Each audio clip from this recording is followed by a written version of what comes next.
मनुष्य की कीमत। लोहे की दुकान में अपने पिता के साथ काम कर रहे एक बालक ने अचानक ही अपने पिता से पूछा, पिताजी, इस दुनिया में मनुष्य की क्या कीमत होती है? पिताजी एक छोटे से बच्चे से ऐसा गंभीर सवाल सुनकर हैरान रह गए। फिर वे बोले, बेटे, एक मनुष्य की कीमत आंकना बहुत मुश्किल है। वो तो अनमोल है।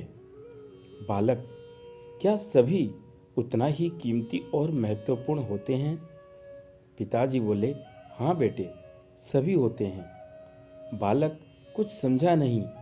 उसने फिर सवाल किया, तो फिर इस दुनिया में कोई गरीब तो कोई अमीर क्यों है? किसी की कम रिस्पेक्ट तो किसी की ज़्यादा क्यों होती है? सवाल सुनकर पिताजी कुछ देर तक शांत रहे और फिर बालक से स्टोर रूम में पड़ा एक लोहे का रॉड लाने को कहा।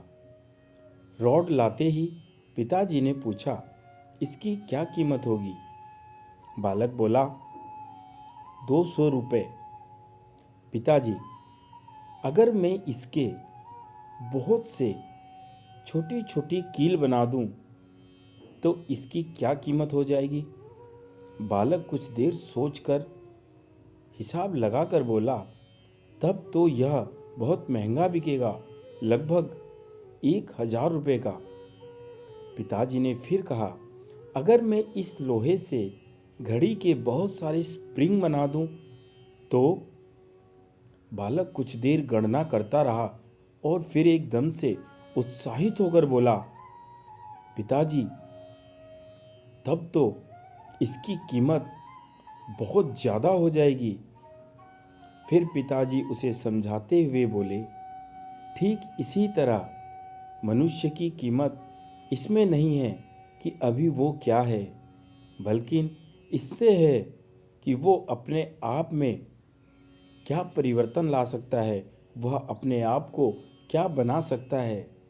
बालक अपने पिता की बात समझ चुका था। दोस्तों, अक्सर हम अपनी सही कीमत आंकने में गलती कर देते हैं।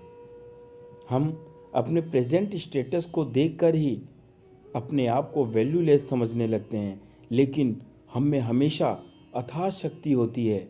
हमारा जीवन हमेशा संभावनाओं से भरा होता है। हमारे जीवन में कई बार स्थितियां अच्छी नहीं होती, पर इससे हमारी वैल्यू कम नहीं होती है। मनुष्य के रूप में हमारा जन्म ही इस दुनिया में हुआ है। इसका मतलब है कि हम बहुत स्पेशल और इम्पोर्टेंट हैं। हमें हमेशा अपने आप को इम्प्रूव करते रहना चाहिए और अपनी सही कीमत प्राप्त करने की दिशा में बढ़ते रहना चाहिए।